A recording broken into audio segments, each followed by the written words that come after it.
Hello everyone, this is Eero here, and in this video I'm going to talk about how you can start movement training. This is the question that is very common that I get, is just, hey, how do I start? Like, you have all this stuff on this channel and it's cool and all, but I don't know where to even begin. So I'm going to kind of open up this. I'm going to first explain a bit of my experience. How did I start movement training anyway?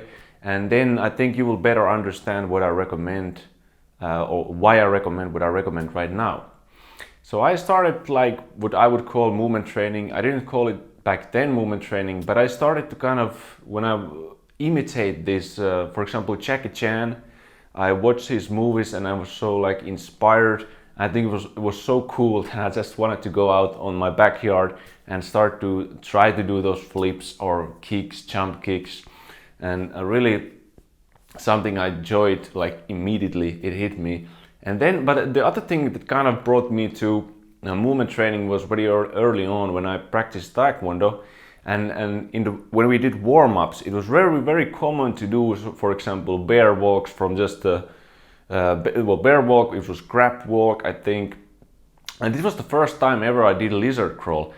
Probably it's not the same what I do nowadays, but I think it's some similarities. I can't really remember, but that was my touch really with the animal movement, so through martial arts. And then later on, when I was 20, I mean, I had already stopped Taekwondo, but I started Capoeira, and this had a huge impact on my like movement training, because this was like a first touch with something that, like, for me, Capoeira was really, it's just moving around with your friend.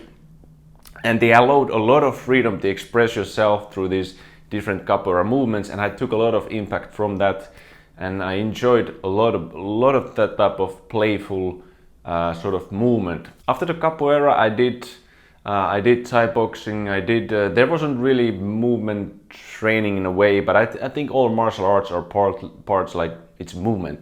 But then I did also break dance. Took a lot of stuff from there. I did modern dance a bit, just circling around, like exploring different things. But the funny thing was what I realized kind of later, because I was mostly focusing on these movements, these skills, and I always did some type of strength training. Usually I went to parks and I did pull-ups, I did dips, a lot of dips, push-ups, different type of basic strength exercises. And what I realized later, how important that was regarding being able to progress in movement training. Because, for example, in Capoeira, I remember I was pretty good. I got quite fast exercises. I was able to progress, do some harder tricking and all this type of stuff, and much faster pace than many other in the practices. And I realized that this was due to doing something else as well, because you need the basic strength. So this is one of the reasons why nowadays I also, when people come and they ask, how do I start the movement training? So obviously I tell, where do you start? What movement should you start doing? The easier movements, obviously, which are basically the monkey, bear, crab, bear crab roll, sideways spins, bunny hops. These more simple movements that you can easily kind of learn by yourself. So that's completely it. Like, how do you start? You pick the easier movements, you start practicing those. But at the same time, what I nowadays do, I recommend that you have some type of structured strength training to go along with it. And like, that's the minimum. You do different squats, different pushing, pressing, pulling, because the mobility work is sometimes, it's like, I recommend doing it, but it can be more advanced and not everybody it can be hard to do it. So a minimum, do the basic strength training to help you to progress in the movement training. But this experience over the years that I gained, both from doing the movement and doing the strength conditioning, doing the mobility work, it all led to making the movement training XX course.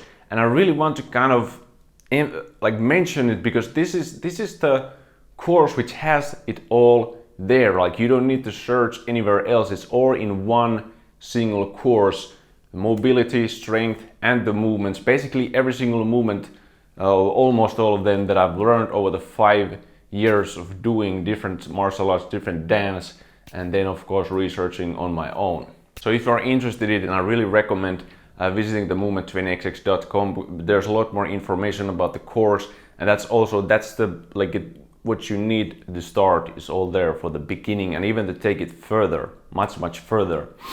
But if you can't, for example, get the movement 20xx, then that's okay. You can start to learn these things by yourself, but it just means, like I said, you watch the videos, you try to imitate, and you can remember always it isn't that strict. Like, you don't need when you do a certain movement, it isn't like this is exactly how you should do it, and if anything is like off, then it's wrong. That's not how it is. So this means that you can start to pick these movements by yourself and create your own style, create your own freedom in them, and pick those up from the videos that I have here.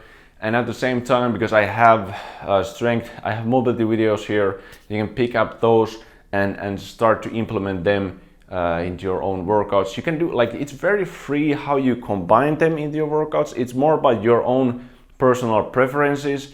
Do you want to have more movement, what you need to do, not so much even it's about what you want and what you need. So you can have a lot of movement training, but you might notice, like I mentioned, that you're not really progressing, or for example, you do movement and you notice your wrist always hurts or your hip doesn't feel good. That means that you're most likely you're not. It could be that you can't progress with the movements only, and that means that you need to program more like strength and mobility work to fix these areas. Like, that's basically for what it is for.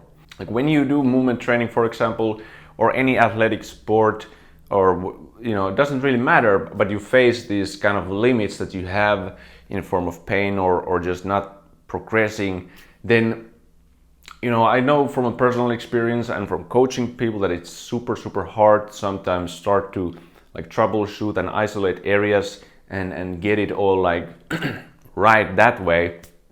So an alternative for that, a very practical alternative that I recommend for people in general is, okay, do your basics well, really, because that when you do the basic squatting, pushing, pulling patterns and you do them well, you start to build mobility, versatile strength, and you improve your structural balance. So I think it's just a much more practical and easier way than starting to explore all these things by yourself, because oftentimes you probably need a coach for that. I hope this answered to the questions that I've been getting. So how do you start? You pick the easier movements, you progress from there, you progress to harder movements, like depending on how your structure allows you to progress. And in order to better progress then as a mover or as an athlete, martial artist, what do? Then you go on to the strength training, you go on to the mobility training, do the basics first, expand from there to whatever. And also remember to check out the Movement 20xx website. The link is down below. There you're gonna find the course that has it all like ready, not scattered around in pieces, but like in one package. But that's it. Hope this was helpful for you guys, and if you have questions you can comment down below, and I'll see you soon. Take care.